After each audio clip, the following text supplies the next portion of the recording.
one person has been held. The Assam police have arrested a man for the alleged rape and murder of a 16-year-old. And this Assam में यौन हिंसा की बढ़ती लहर 2020 से 2024 एक गंभीर सामाजिक संकट की ओर इशारा करती है, जिसमें विशेष रूप से जनजातीय समुदायों के साथ हो रही घटनाएं चिंता का विषय हैं। इस दस्तावेज में 69 से अधिक मामलों को दर्ज किया गया है, जिनमें बलात्कार, अपहरण, हत्या और यौन उत्पीड़न जैसी जघन्य घटनाएं शामिल हैं। पीड़ितों में बड़ी संख्या में नाबालिग लड़कियां शामिल हैं, जिनमें से कई का संबंध असम के मूल निवासी हिंदू और जनजातीय समुदायों से है।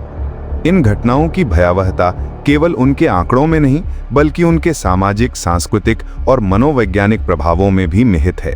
घटनाएं असम के लगभग सभी हिस्सों, चाहे वह ग्रामीण क्षेत्र हो या शहरी, में फैली हुई हैं, जो यह दर्शाती हैं कि यह समस्या किसी एक इलाके तक सीमित नहीं है।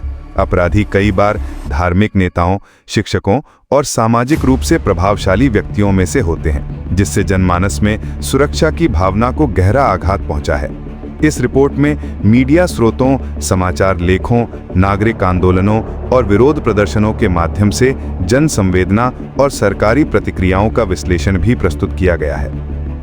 इसमें बताया गया है कि किस प्रकार इन घटनाओं पर मीडिया का रवैया अक्सर समुदायों की पहचान के आधार पर पक्षपातपूर्ण रहा है, जिससे समाज में सांप्रदायिक तनाव और गहरा हुआ है।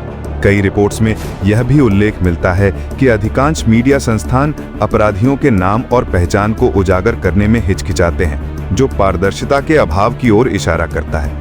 प्रदर्शनों और आंदोलनों में नागरिक समाज, छात्र संगठन और महिला संगठन सक्रिय रूप से शामिल रहे हैं। असम के विभिन्न हिस्सों जैसे कोकराझार, धुबरी, नलबाड़ी और डिब्रूगढ़ में इन अपराधों के विरुद्ध बड़े पैमाने पर रैलियां और विरोध प्रदर्शन हुए हैं। इन आंदोलनों ने न केवल दोषियों की गिरफ्तारी और सजा की मांग की, बल्कि जनजातीय महिलाओं और लड़कियों की सुरक्षा को लेकर व्यापक जनजागृति भी उत्पन्न की। लेकिन वहीं इन आंदोलनों के दौरान सांप्रदायिक नफरत और असंतुलन की स्थितियां भी उत्पन्न हुई, जिससे सामाजिक ताने बाने को नुकसान पहुंचा। कानून प्रवर्तन एजेंसियों ने कई मामलों में तीव्र कार्यवाही की, दोषियों की गिरफ्तारी की और कुछ मामलों में तो पुलिस मुठभेड़ की भी सूचना मिली।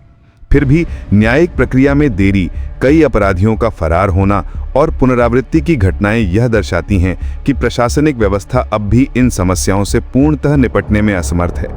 रिपोर्ट के अनुसार कई मामलों में सरकार ने अपराधियों के घरों को भी ध्वस्त किया, जिससे कुछ हद तक न्याय की भावना जागृत हुई, लेकिन यह कोई स्थायी समाधान नहीं कहा जा सकता। इस संकट का एक और पहलू यह भी है कि इससे असम की जनसांख्यिकी स्थिति पर भी गहरी छाया पड़ी है।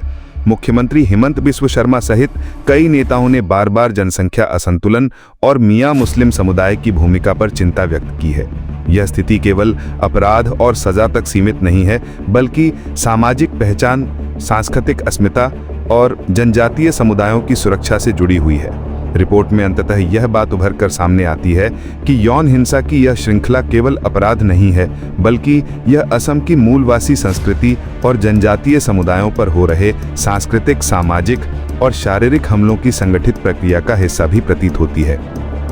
ऐसे में यह आवश्यक हो जाता है कि सरकार केवल कानून का प्रवर्तन न करे, बल्कि सामाजिक चेतना, सांप्रदायिक सद्भाव और जनजातीय सुरक्षा के लिए ठोस और दीर्घकालिक रणनीति भी बनाए। यह रिपोर्ट हमें न केवल एक भयावह सच्चाई से रूबरू कराती है, बल्कि हमें यह सोचने पर भी विवश करती है कि जब तक समाज, सरकार और नागरिक समाज मिलकर ऐसे मामलों पर संवेदनशील और प्रभावी कार्रवाई नहीं करेंगे, तब तक असम की बेटियां और जनजातीय महिलाएं सुरक्षित नहीं हो सकेंगी। न्याय केवल सजा में नहीं, बल्कि सुरक्षा की गारंटी में निहित है, और यही वह परिवर्तन है जिसकी आज सबसे अधिक आवश्यकता है।